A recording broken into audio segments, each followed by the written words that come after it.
What's going on, YouTube world and YouTube tribe? Welcome back. I am back. Welcome back, everybody. I'm back with another review for Monday Night Raw. Now, I've been gone for a minute, but I'm coming back at you with a vengeance. I got the reaction for the new screen trailer and gameplay falling behind it. But let's get to this wrestling review. I was gonna do a video for SmackDown, but work got in the way, and then it got later and later. So just like, so I decided to do this. But I wanted to go over the fact that I did like what I saw on SmackDown, and I did like that he is now opening the door to working with other promotions, and yeah, I mean, that's kind of cool. I mean, WWE's haven't done that in a long time, and it's like to see them want to work with somebody else.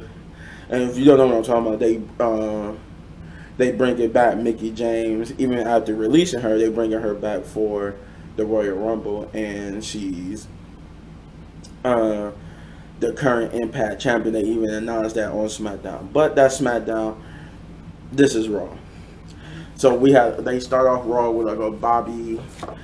I was about to say Bobby Lashley with a Brock Lesnar promo that had Bobby Lashley in it, and this wasn't entirely too long of a promo too. It was like it was Paul Heyman didn't really get to do his whole stick, but Paul Heyman he did start off the promo by saying doing his usual, my name is Paul Heyman. I'm the advocate for Brock Lesnar, and he introduced Brock Lesnar as the reigning defending undisputed world heavyweight champion. And then they got Brock Lesnar was like, man, I love that. And before Brock Lesnar could get started with his promo, Bobby Lashley come out. And now, just a side note, Bobby Lashley was in the back, I think, before the promo started, or like during when Brock Lesnar was making his entrance. They saw him in the back, and Cedric Alexander and Shelton Benjamin, who's basically trying to get the Hurt. I thought the Hurt business was back together, and I thought they were already back together when they came out and helped him, and Bobby acknowledged them and whatnot. But I guess they're not together. And he told them as much. So Cedric's like, okay, we got you. And he hit Shelton, and they just walk away.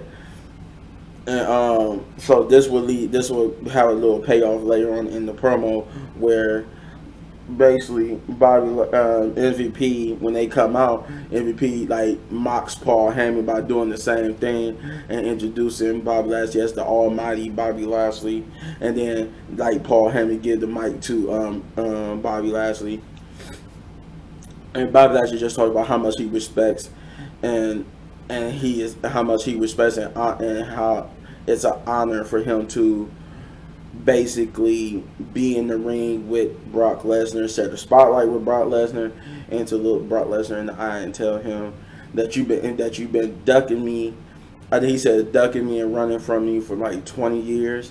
And Brock Lesnar response to that was that he said, with all due respect, and it's an honor to be in the ring with you, but he said it's not. He said, I am sorry. This is what he said, the all due respect part. He said, I'm sorry that that I was winning championships in this ring and this ring and other rings, and you was climbing the mountain of success to the point where you could enter the same arenas and rings as me, where you could have faced me either here or in the UFC. I don't think he actually said UFC, but they both was in the UFC, and both was I think they both was in the UFC, and of course WWE. But he said he told Brock Lesnar, tells him that I didn't even know who you were until we met at day one. But yeah, he basically continues to tell Bobby that basically he's sorry that he's been, while he's been winning championships, he just been like mediocre up until this second run of his career. I think then Brock that Bobby like makes a comment about Brock being a comedian, and that he said when he beats him at the Royal Rumble, they're gonna get front row seats to him, and MVP gonna get front row seats to Brock Lesnar's comedy stand up, because they said they announced that he's hilarious. Then Brock Lesnar said, "Oh, I'm a comedian." I think they called him a comedian because Brock Lesnar made a comment about them, about the way how they was dressed and stuff. So he Brock Lesnar took it and ran with it and made a knock joke, and Paul was like, "Oh man, Brock Lesnar make a knock joke in Philadelphia. I thought I seen it all." But then he said, "Okay, who's there?" He said, Bobby who, you get that. And then it was like Bobby. Yeah, he said Bobby, and Paul was like, Bobby who? And he was like, exactly. And then he told Bobby that he said it's impossible to beat Brock Lesnar, and it's really more impossible to beat Brock Lesnar if you are a Brock wannabe. And then that Brock Lesnar mic drops the mic and then walk out of the ring until he would get. I think Bobby got attacked by the Hurt Business. I almost missed that part, but Bobby did get attacked by the Hurt Business of Cedric Alexander and of course Seth Benjamin. But Bobby destroys them, and I like how WWE says that their official thing about that segment was that he destroys him to send a message to Brock Lesnar, but he really didn't destroy them to send a message to Brock Lesnar. He pretty much just destroyed them to destroy them. But then we would move on to the first match of the night, which was actually, you know what, a surprise. I didn't think this was going to be one of the first matches. I honestly thought this match was probably going to be maybe the match before the main event, or a match before that match, like the last three matches. I thought this match was going to be, but that's how they decided to start the night, which was RK Bro versus the Alpha Academy for the Raw Tag Team titles, and this match was good. Even how the way it ended, which I probably figured they was going to do, because this was. It was, they need to throw some new wrinkle into the dynamic of RK Bro. So I figured they was going to do this. But yeah, to see RK Bro and Alpha Academy, they did a thing. This time they actually got Otis involved. They worked over Otis. So it looked good on both sides. The match looked good overall. But in the end, the Alpha Academy will and did beat RK Bro to become the new Raw Tag Team Champions, which I'm glad. I'm glad they doing something with Chad Gable and Otis. Like, I'm glad to see they actually putting some stock and effort behind them. So I like to see what this rivalry goes to. So this match, it was a great way to start off the night. I think the second match we got was the Street Profits and Damian Priest versus Dolph Ziggler, Robert Roode, and Apollo Crews. And this match was kind of like a in between, like the see where I cared about, but it caught me off guard, because I understand that I don't understand Apollo Crews's or the Street Profits inclusion in this, other than have a reason to put Damian Priest in a tag team match and to use the Street Profits as well. This kind of came out of nowhere, but it did work. Eventually, I eventually got like involved, like invested in this match. The only thing I did not like was that I kind of wanted to see Damian side, or however they call it. I kind of wanted to see him. Maybe just hint that if he went Damian, and then the Street Profits actually did something, they bumped into him. He had to control himself from hurting them too. Like, but we didn't get that. But if we did, it would have made the match a little better. But in the end, I think Damian Priest declared himself for the Royal Rumble, and we already knew the Street Profits was in the Royal Rumble as well. This was a good match, and I didn't see the ending coming. I honestly thought the Street Profits and Damon Priest was going to win it. I think no, did they win it? Yeah, no, I almost forgot. I had it wrote down here, but yeah, it was a surprise swerve. They actually gave the win to Dolph Ziggler, Robert Roode, and Apollo Crews. I almost forgot to look at my notes, and then I looked at my notes. Oh yeah, I forgot. They did give it to Dolph Ziggler and them, but yeah, Dolph Ziggler and them was able to get the victory here, which I'm okay with. I could buy that. I don't know what this means for the United States Championship picture. Speaking of champions, I think it's about time they do something with Shinsuke Nakamura, because he's been in a kind of champion. They haven't really, other than this little tournament to see who's going to be his next #1 contender, which is Sami Zayn. I really wish they would do something better with Shinsuke Nakamura, because he's a great talent, and they not really doing nothing. Because even with me in and out watching it, I haven't really noticed that Shinsuke Nakamura. I kept forgetting that he was the Intercontinental Champion. The next match would be, it's like a match and a promo in itself. I think it was Seth Rollins. It was a promo. It started off as a promo with Seth Rollins, then it evolved into the third match of the night. But Seth Rollins comes out and he's elated, he's enjoyed, and this is basically piggybacking off of what happened on Friday Night SmackDown. And those who haven't seen it, or those who I really just want to just watch people's reviews on it, because I really don't want to watch the whole thing. Is Raw, I understand, because or SmackDown, because I understand. So if you haven't watched SmackDown last week, Roman Reigns, due to Roman Reigns having COVID, but he was able to be clear and come back. They kind of did like a little swerve, because even though Brock Lesnar is supposed to be a SmackDown superstar going up against Roman Reigns, he's now on Raw as the WWE champion. So they got him going up against Bobby Lashley. But he also still feuding with Roman Reigns. So Roman Reigns, they end up picking for Roman Reigns his next opponent to be Seth Rollins. The way how they did that was, they said it was supposed to be, they teased it throughout the whole episode that by the end of the night, Roman was supposed to learn his opponent. Roman got done watching the Usos main event tag team title match, and he hears knock at the door. He tells him to come in, and it's revealed to be Seth Rollins. So fast track back to this promo. That's why he's excited, because because all he did was like laugh in Roman Reigns' face, and Roman Reigns just looked like dang it, he gonna be my opponent.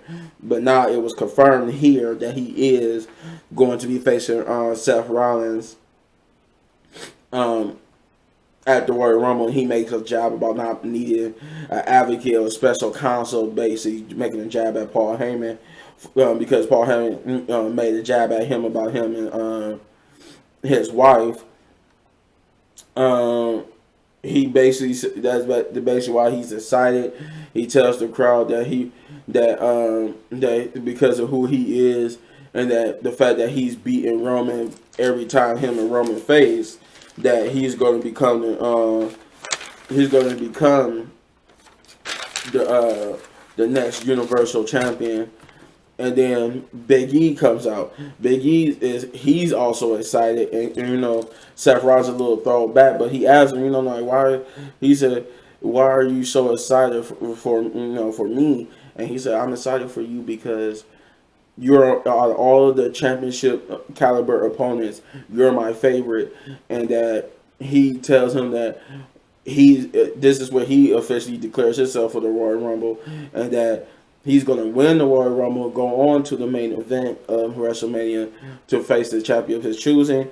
And he said he even tells Seth that he got $10 bet on him that he's going to beat Roman Reigns at the Royal Rumble, because at WrestleMania he wanted to be Seth that he faced. He wanted that to be his opponent that he faced for the title at WrestleMania, to prove so that he could prove that he could beat the Seth Rollins 1-on-1. to settle that debate that like he wanted to do at day one. And Seth Rollins said, for one, no matter what day it is, it could be the next day, today, any day, it don't matter. You can't beat me. And then Big E goaded Seth Rollins into a match, and Seth Rollins accepted that match to determine whether or not Big E could beat him. And that match was actually quite good. I actually enjoyed that match. That it was very back and forth. They made Big E look better. It was like the sad thing is they booked him to look better now than when he had the championship. Why do that? Why reverse book it where he looks good now, but he didn't look good then? Like I don't know. But he looked better in day one and here in this match against Seth Rollins. Even though he lost to Seth Rollins, he still looked good here. Like you could see that he could be a legit contender for the title. He looked like he was champion. Now he looks legit. But Seth Rollins would get the victory over Big E here. Even I call it Seth Rollins, but his official name is Seth freaking Rollins, and I don't feel like saying that whole thing. So the next thing was the promo between Nikki and Rhea, and they were supposed to come out here and talk about the. I guess in Rhea's mind, they was coming out to talk about the Royal Rumble, but Nikki, she basically she jumped the gun thinking they was coming out to talk about the Raw tag team, the women's tag team titles, and that's basically what she ended up announcing, that they was gonna once again challenge for the women's tag team titles. And Rhea's like, hold on, Nikki, hold on, that's not what we were supposed to come. I thought we was coming out here to talk about the Royal Rumble. And she's like, no, what do you mean? I thought this and that. And so it's in the, and the announcer said it seems like y'all not on the same page. And then they Rhea didn't want to have it talk out there. Nikki suspected her and wanted to break up, and she said, you know what, let's not talk about it out here, let's go in the back and talk about it, because I don't want to do it here. But Nikki like, no, we are going to do it here. And then she started saying how, I thought that's what we came out here to do. We came out here to talk about, I promise we're going to get the tag team titles. That's what you're worried about. And she said, no, and then Rhea basically revealed that she do want to go her separate ways and enter the Royal Rumble and try to get back to the main event picture. And that she really did think that they ran their course as a tag team. And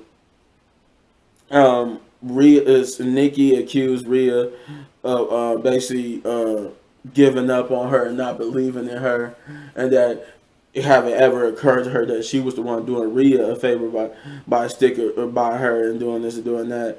And Rhea, like she was accusing Rhea. I think a different person she accused Rhea of thinking she's better than her, or better in ring competitor. And and I think what she said, I never said I was better than you. She said, but you're thinking it. And then what she said about the being better in the ring, she said, I never said I was better than you in the ring either. She said, I wasn't talking about you, I was talking about me. But I'm glad to see where your head is at. So it was like Nick and Rhea just got very uncomfortable and told her, like, look, I'm going to end this because you're making me uncomfortable. I don't like this. And look, good. I never stop believing you. Don't stop believing in yourself. And I'm just going to go into the Royal Rumble, and end this whole whatever this is. And Nikki, Nikki accepts, okay, we're breaking up. We're going to go our separate ways. Just as long as you I can shake your hand and accept this, as long as you tell me that you'll never stop believing me and you'll never do this and that and that. And Rhea assures that I will always believe in you, and I will always be there to support you. I just don't want you to stop believing in yourself. Nikki accepts this, and Rhea holds out her hand, and Nikki like, okay, she do her, little pose on the ropes and stuff, and then she turns around to get ready to shake Rhea's hand, and then she attacks Rhea, and she just beats the hell out of Rhea, and then leaves the ring and does her superhero pose again, and then she says, almost a superhero don't need friends. So I'm like, is she a superhero? I seen this. I remember in my previous video too, I did say that it looked like they was heading in the direction of turning Nikki heel. So, I guess kudos to them for doing that, because it's like, now is she's almost a superhero, almost a super villain. How is that going to work with her gimmick? But the next match would be Omos versus a local competitor. I think his name was Nick. I think he had a little backstage scuffle with Reggie. Didn't really pay attention to. I just know I remember hearing Dana Brooke yelling at Omos to put Reggie down. I think, I don't know what, something happened, and Reggie did something to Omos to make him mad. I didn't see that part. I just remember hearing. I came back when I kept hearing Dana Brooke yelling at Omos to put Reggie down. He tells Omos tells Reggie that you should watch what I do tonight, because what I'm going to do next week is going to be even worse. And I'm guessing next week it's going to be Reggie and Omos. But Omos basically goes out and destroys his local competitor. This local competitor named Nick never had a chance, and Omos wins. Then this match was only like 5 minutes. And that's pretty much it. Like he pretty much like the big guy that nobody could hurt, and then he just basically thrashed him and pinned him. We would get the next segment, which was the cutting edge, and this was a good segment. Edge basically comes out and welcomes everybody to the cutting edge. He brings out Beth Phoenix and proceeds to remind everyone about Beth Phoenix and her accolades, and about her accolades, his accolades, and how many championships they had between them. I think they said 35 championships. It was something like that. Ed said he said something like that. It was a high number, but Ed, oh man, you all quit texting my phone. Edge. So Beth Phoenix basically is flattered by Edge's compliments and buttering her. She made a little jab about them having some fun, if you know what I mean, later on, after the show. And she said, flattery, we get you everywhere. But they got down to business to talk about the Miz and Maurice, and how she found it funny that Maurice is basically like quiet now and don't want to say and do anything, but she was all animated when she was in there and helping Miz win matches and attacking. This brings out Miz and Maurice, and Miz basically he basically does the same thing. He berates Edge for using his wife, saying that while you sitting here all high and mighty, remember that I almost had you beat until your wife, interfered in that match. And that's the only reason why you won. And I figured you was going to do this because I figured out, I got a little heads up from my little buddies at the USA. And they told me you was going to have this little video package. Like, I forgot Edge played the video package showing Beth Phoenix compliments and accomplishments and dominance over her original run. And he said he did the same thing. And, Miz did the same thing for Maurice. And granted, Edge did give Maurice props. Said Edge likened her to being like the Miz, saying that she was just like the Miz. Nobody gave her a chance. Nobody thought she was going to be anything, which is accurate, because that for a short time, I didn't think they was ever going to really do something with Maurice. And when she in her original run, then when they did, pushed her to be top champion, I was like, oh, okay. They actually did make her champion. They made her a champion. I think she held the championship like 3 times, maybe 4. I'm not really sure, but yeah, Edge did give her his props, but he did proceed to But then he proceeded like, well, this is Beth Phoenix. Beth Phoenix, he could bench a Buick. and said that she will destroy her at the Rumble. And then that's what Beth Phoenix No, Beth. I didn't know. Miz took over. Basically, was like, "You think that we scared of you?" And then he said, "Miz." He was like, Maurice, tell her how you gonna do this and do that at the Royal Rumble." He just running off his mouth about what he want Maurice to tell Beth Phoenix, and Maurice is just sitting there like, "I'm out." she literally turns around and just walks away. And like Miz is still goes just going on and on, and you see Edge and Beth Phoenix like, huh, that's gonna be pretty tough for her to say she's not there anymore. They looking at him like, okay, He was like, tell him Maurice, and he looks like Maurice. He's like, what the? He's looking around like, where did she go? I'm like, somebody should tell him that she took off like 2 minutes ago. And he was, and then back to end the segment, Beth Phoenix said that if Maurice decides not to show up at Royal Rumble, and if Edge don't get to you first, she said, I'll gladly. I think she said like wipe the smug or destroy him at the Royal Rumble, some similar to that. Now she'll like to destroy him herself, and we all know Beth Phoenix can, because that's how they build her up to be like. Not only is she strong enough to for the women, she's also strong enough to go against some men because she eliminated the Great Khali. Then we would finally get to the fifth match, which is AJ Styles versus Austin Theory. This was a good match too, but it was also a build up for NXT. Yeah, yesterday's NXT. It was a build up for that too, because while Austin and AJ Styles did have a good match, it was very good and very competitive. I think I forgot the NXT guy's name. But he basically that AJ Styles been beefing with, but he showed up and basically started beating on AJ Styles. It looked like Austin Theory kind of had the upper hand, but then he started beating up on AJ Styles, causing DQ, giving AJ Styles the win via DQ. But this was a build up for they fight in a match on NXT. But yeah, your winner of the match was AJ Styles via DQ. And then we finally get the main event, which they've been teasing throughout the whole night, which is Liv Morgan versus Bianca Belair versus Doudrop.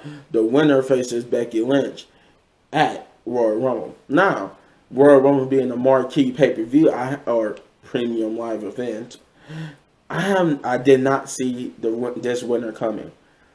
Now, I know some people, they are, because like I said, I'm late doing this review. So some people have been saying it since Monday, but I would not listen to, I would not see, I didn't want to see nothing revolving until I got to watch it.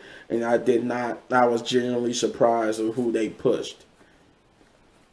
This match was a good back and forth. They had some good spots. Doudrop had some good powerhouse women spots.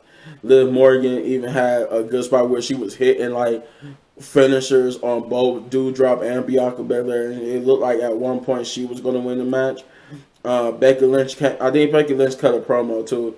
I forgot if she cut a promo before the match started. I think she talked about she basically talked about how these three women gonna come out here and fight each other and basically be dominant and try to dominate each other to fight her at the Royal Rumble, only to lose, because they all have this delusional grandeur that they're gonna be the ones to dethrone her, and only to find out that in reality she's gonna beat them at the Royal Rumble. They did.